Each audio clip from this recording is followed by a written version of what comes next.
Salve, sismonautas! Sejam muito bem-vindos! Eu sou o Bruno. Eu sou o Jackson. E eu sou o Bianchi. E vocês estão ouvindo o SismoCast, o podcast do Centro de Sismologia da USP. Aê!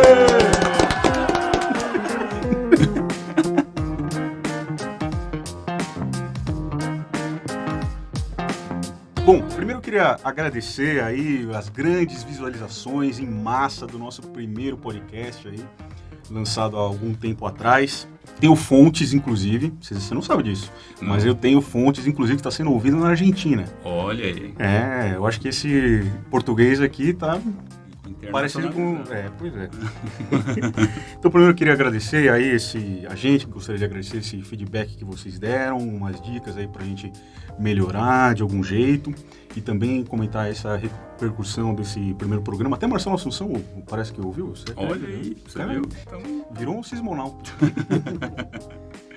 Bom, então é isso. Eu queria primeiro começar passando o microfone aqui pro meu amigo Jackson, contar um pouco das nossas redes sociais, passar alguma mensagem nesse sentido. No primeiro episódio dessa saga, desses podcasts, do nosso SismoCast, a gente acabou esquecendo de anunciar nossas redes sociais. Então a gente hoje está no Facebook, no Twitter e no Instagram, todos no @SismoUSP. Então se digitar SismoUSP em qualquer um desses, vocês vão nos achar, não tem jeito.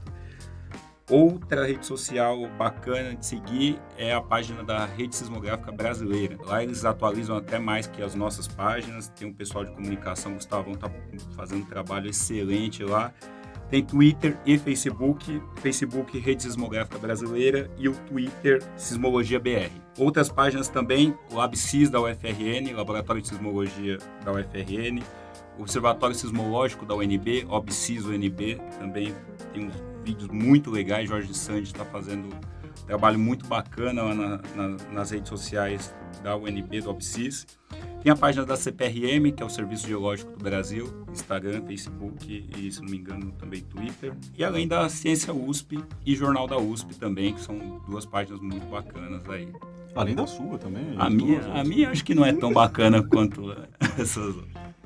Bom, vamos lá. Então, como vocês sabem, a gente sempre tenta trazer aqui alguns comentários e algumas notícias que aconteceram aí nesse intervalo de programas. E o que a gente tem hoje, Jackson?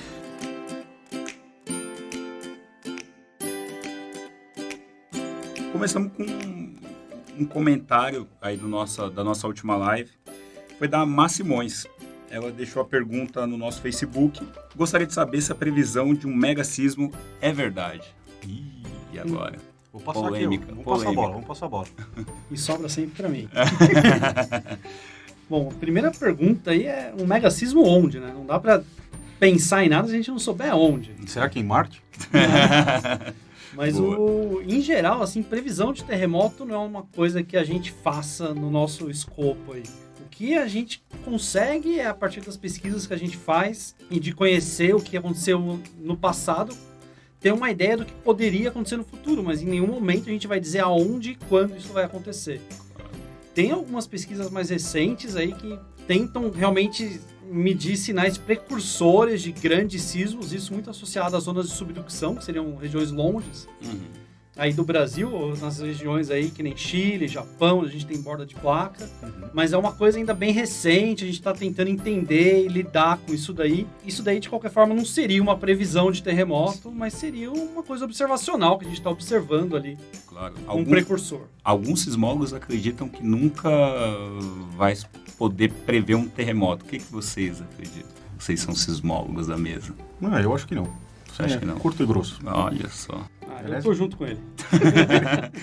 Quixeramobim tremeu mais 3 vezes no último dia 6 de maio. O maior deles foi de magnitude 2. Além de Quixeramobim, a gente tem um tremor em São Brás, em Alagoas, no dia 5/5, de magnitude 2. Beleza. Hoje a gente recebeu aqui, eu particularmente recebi no meu WhatsApp 2 mensagens. Acho que vocês receberam também alguma coisa assim.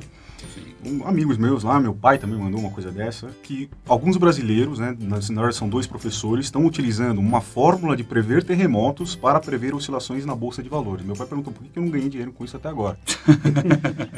Eu não sabia o que falar para ele. Então vamos ver se a gente consegue destrinchar isso aí. Boa. Então, a notícia é que os brasileiros utilizam uma fórmula de prever terremotos para prever oscilações na Bolsa de Valores. Vamos pegar essa notícia aqui. Mas eu tô até agora, Bianchi, tentando entender de onde vem a sismologia nessa história. Tem até uma aspas aqui antes do comentário do Bianchi, que é a seguinte: quanto maiores são as frequências dos movimentos das placas tectônicas, maior a probabilidade de um tremor acontecer. Agora eu passo a bola nesse comentário. Realmente.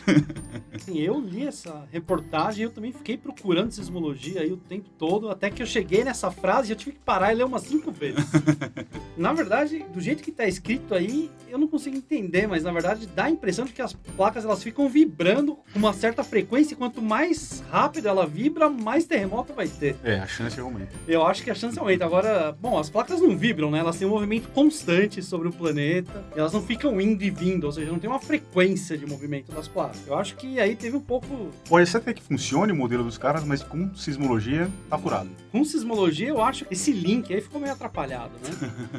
Bom, e falando em outras notícias também, logo mais a gente vai passar para o nosso tema principal, eu vou dar um esquenta aqui. Saiu há pouco tempo uma matéria no Jornal da USP sobre qual seria o papel das universidades, né? Como na verdade, fábricas de conhecimento, né, da ciência no Brasil. Então, um dos problemas levantados por essa matéria do Jornal da USP é que a grande maioria das pessoas ainda não enxerga as universidades como instituições de pesquisa, né? O que é contraditório isso, porque é justamente nas universidades, principalmente as públicas, onde se produz a maior parte do conhecimento científico aqui no Brasil, né, no país. 12% das universidades no país são públicas. E mesmo assim, com essa pequena porcentagem, mais de 90% da ciência feita no Brasil sai das universidades estaduais e federais. E 8 em cada 10 cientistas brasileiros trabalham em uma universidade. E só a USP, por exemplo, tem mais de 19 mil pesquisadores que publicam mais de 14 mil artigos científicos por ano. São números bem relevantes. Um outro dado sobre essa mesma matéria do Jornal da USP, Fábrica de Conhecimentos, vocês não viram, deem uma olhada, está muito completa, muito legal. De 2.000 pessoas entrevistadas, apenas 13% souberam citar o nome de pelo menos uma instituição de pesquisa no Brasil. Dentro desses 13% que souberam citar o nome de uma instituição, 19% citaram a Fiocruz, e a USP ela aparece em quarta nesse ranking, atrás de Embrapa e Instituto Butantan. Então, isso é mais um dado importante aí, mostrando que normalmente as pessoas não têm essa visão da pesquisa dentro da universidade. Inclusive tem um relatório chamado Um Ajuste Justo, né? Análise da eficiência e equidade no gasto público no Brasil, né? Que inclusive aqui especialistas da USP e de outras universidades estaduais e federais também criticaram. Esse estudo foi feito em 2017, que tentava comparar os custos de formação de um graduando no ensino privado e no ensino público, né? Que seria quase 3 vezes a mais quando a gente está na universidade pública. O que eles não levam em conta é justamente o fato das universidades públicas fazerem pesquisa, né? O custo de pesquisa, né, é muito alto. Então, é diferente de como isso acontece nas universidades privadas, que são como se fossem escolas mais avançadas, né? O foco é dar aula. E as universidades públicas, né, por exemplo, aqui a USP, a Unicamp, a Unesp, que são as 3 mais importantes do país, é muito mais do que uma escola, né? São, de fato, como diz a matéria do Jornal da USP, são fábricas de conhecimento. Então, vamos tentar fazer aqui um paralelo com a sismologia. O tema do nosso programa hoje é por que a sismologia é importante, né? Mesmo num país que não tenha uma sismicidade relevante, como o caso do Brasil, mas eu vou trazer aqui alguns dados para vocês. Por exemplo, em 1955 aconteceu um terremoto no Mato Grosso que teve magnitude 6.2, é um dos maiores conhecidos no Brasil até hoje. Em 1955 não tinha lá muita gente morando por ali, não tinha construções, não tinha prédios nem nada disso, eram vilas mais afastadas assim, com baixa densidade demográfica e tudo mais. Se me acontece hoje um sismo de magnitude 6.2 hoje lá, as cidades já estão muito maiores, aumentou demais a população, existem edificações mais complexas. Se fosse hoje, o que será que ia acontecer, por exemplo, na serra lá do Tombador, onde aconteceu esse evento? Quando você olha as cidades no entorno, você vê Sinop, você vê Sorriso, você vê Lucas do Rio Verde, Portos Gaúchos, Nova Maringá, todas essas cidades se desenvolveram bastante nesse meio tempo. Então, imagina um tremor de magnitude 6 próximo de uma cidade, de alguma dessas cidades, por exemplo, com epicentro próximo e raso. sísmico, que seria o caso. Para as pessoas terem ideia, um sismo de magnitude 6 libera energia equivalente a uma bomba atômica. Então, é bem sério. A gente tem outros exemplos também. Por exemplo, em 1980 aconteceu um sismo no Ceará de magnitude 5.2. Mais de 20 casas foram desalojadas, né? O engraçado é que algumas horas antes desse evento estava acontecendo um jogo de futebol. Era o Fortaleza contra um time local lá da cidade. E esse time local ganhou o campeonato. Ganhou do Fortaleza. No dia seguinte, e poucas horas depois teve o terremoto, magnitude 5, destruiu várias casas, e no dia seguinte saiu nos jornais justamente que a partida o gol lá dos caras ter influenciado nesse terremoto, ou seja, as pessoas não sabiam realmente o que estava acontecendo. Em João Câmara, também, em 1986, aliás, já fez 30 anos que estão ocorrendo tremores lá, também teve um sismo de magnitude 5.1, um bairro inteiro foi desabrigado, né? Pessoas venderam suas casas a preço de banana, assim, ou seja, teve um impacto social bem relevante em João Câmara, perto de Natal. Em Itacarambi, por exemplo, em 2007, chegou a morrer uma menina, teve um sismo de magnitude 4.7, caiu uma construção lá, a menina estava dormindo. Então esse é o único caso de um falecimento, né, de uma morte causada por um terremoto no Brasil. Em Montes Claros, em 2012, também aconteceu um terremoto de magnitude 4. 28 casas foram destruídas e as pessoas foram desabrigadas, né? Inclusive teve uma audiência pública com sismólogos aqui da USP, da UNB também, e a prefeitura chegou até a contatar um órgão japonês, né? Porque o Brasil não tem um órgão responsável pela sismologia. Então, o responsável pela sismologia no Brasil, né, quem faz a sismologia no Brasil, são as universidades, né? Então, qual seria essa diferença? A gente não tem um órgão responsável diferente de outros países que estão mais preocupados com isso de fato, porque é mais recorrente o acontecimento de grandes catástrofes como o Chile, o Japão. As universidades acabam assumindo esse papel, mas não é o principal, na verdade não é o foco principal da universidade. A ideia é fazer pesquisa e acaba assumindo esse papel por não ter esse órgão hoje. Exato. E além disso, teve também a sismicidade em Quixeramobim, ou seja, então as pessoas, não existem terremotos no Brasil. Então a gente já mostrou aqui diversos exemplos disso e o Brasil é um país muito grande e esses terremotos acontecem mais ou menos em algumas áreas, tem maior probabilidade de acontecer nessas áreas. Como o Ceará, o estado que mais acontece terremotos no Brasil. Então eles convivem com isso. Então se você perguntar para qualquer pessoa no Ceará o que é um terremoto, os caras sabem falar. Se você perguntar isso no Rio Grande do Sul, talvez não saibam, porque não convivem com esse problema. Então, o Brasil é um país de dimensões continentais. A gente tem que tentar balancear todos os problemas de todos os estados e tudo mais. Sim. Teve também outros produtos da sismologia, né? Como, por exemplo, o mapa de risco sísmico. Né? Então, o nosso mapa é muito antigo. Né? Foi feito em base... Quando foi? Lembra o ano disso aí? Foi em 95, eu acho. Acho que até antes. A norma. E carece de uma revisão. O mapa inicial, na verdade, foi parte do esforço global de fazer um primeiro, e ele considerou um catálogo muito restrito, e os antes teve um peso muito maior do que o Brasil. Não soube se dar o peso devido. Quando você olha o catálogo brasileiro, todos os eventos que a gente detectou nesse meio tempo de 95, acho que até hoje, a diferença é absurda, porque em 95 a gente tinha poucas estações, quase nada, sempre eram coisas muito pontuais, projetos muito específicos, e depois da rede sismográfica brasileira, que houve uma densificação de estações em todo o território, a gente viu que tem tremores em lugares que antes não se imaginava que tivesse, ou que na verdade não se tinha histórico de sismicidade, né? O histórico, ele já existia, assim. O problema, eu acho que muito do que foi feito no passado é tentar pesar uma sismicidade pequena do Brasil com uma sismicidade grande dos Andes, e a gente acabou passando desapercebido na hora de montar o catálogo. E é lógico, a hora que olhou para... A gente não tinha com tanta precisão... A gente já sabia mais ou menos as zonas sísmicas, mas, assim, na hora que misturou os catálogos, acho que acabou tendo um peso muito pequeno.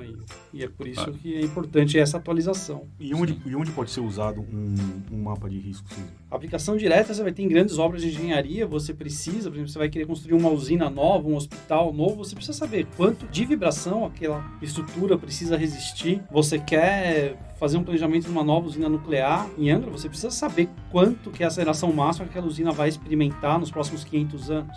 Então, quer dizer, isso daí é uma aplicação meio que direta aí pra gente tentar aí melhorar a condição das pessoas, quer dizer, melhorar a capacidade delas de suportar os riscos de ocorrência de terremotos, a ameaça constante aí dos sismos. Outro ponto, né, que a sismologia contribui no Brasil são os casos de sismos induzidos por poços, né? A gente tem o caso clássico de Bebedouro, hoje em dia a gente tem Londrina e tem Taquaritinga. Aliás, de repente a gente fala disso em algum programa. Sem dúvida, eu acho que merecia até um breve esclarecimento sobre esses sismos induzidos de Bebedouro, por exemplo, em Poços. Acho que vocês mereciam um comentário aí, só para ficar claro. É um caso que afeta muito a região sudeste, aí, toda essa região do Paraná. São regiões que, acho que desde a década de 70, que se observa uma sismicidade associada a poços artesianos. Poços mais profundos, que tem grande volume de água, acabam aí gerando uma sismicidade que pode perdurar aí, de 2 a 5 anos e acaba afetando, só que acaba afetando um distrito, não afeta nenhuma cidade. São microtremores. Muito local. Mas às vezes um distrito tem 500 pessoas, 600 pessoas, 2.000 pessoas, elas acabam aí tendo que conviver com isso. E é uma coisa que acaba meio que gerando um burburinho inicial, mas depois acaba meio que as universidades indo atrás, estudando. Para cada caso desse que a gente estuda, a gente entende mais, talvez, o que causou aquilo e como tentar evitar numa próxima oportunidade. Aí, a partir do momento que a gente tem um histórico, e aí volta pro tema aí de por que a sismologia é importante. Né? É um bom caso para relacionar direto, né, a pesquisa com esse produto voltando para a população aí mais imediatamente. Né? Além disso, a gente tem também os casos de Mariana e Brumadinho, né, os 2 maiores desastres ambientais do Brasil, que a gente tentou contribuir de algum jeito. O primeiro deles em Mariana, aconteceram tremores antes, a gente tentou relacionar se seria uma possível causa, a gente até tem artigos publicados sobre isso. E o caso de Brumadinho foi o contrário. A gente disse que não teve, né, tremores. Então, a sismologia tentando contribuir de algum jeito com esses desastres. Só para ficar claro, disse que não teve porque não teve. Sim, exato. Além de, obviamente, toda a ciência que a gente consegue fazer. Eu acho que, então, a gente encerraria por aqui esse programa de hoje. E quem sabe a gente discute, volta à tona esse tema que está muito importante hoje no Brasil, né? Principalmente com cortes aí que a gente poderão acontecer, e mostrar que, de fato, ciência é muito importante e a ciência está sendo feita nas universidades. Sem dúvida, sem dúvida. Então, algum recado final de vocês? Não, mandem suas dúvidas, críticas, sugestões, são sempre muito bem-vindas. Muito obrigado aí pela audiência. Valeu, gente, valeu. Acabou o programa, acabou o programa. Valeu.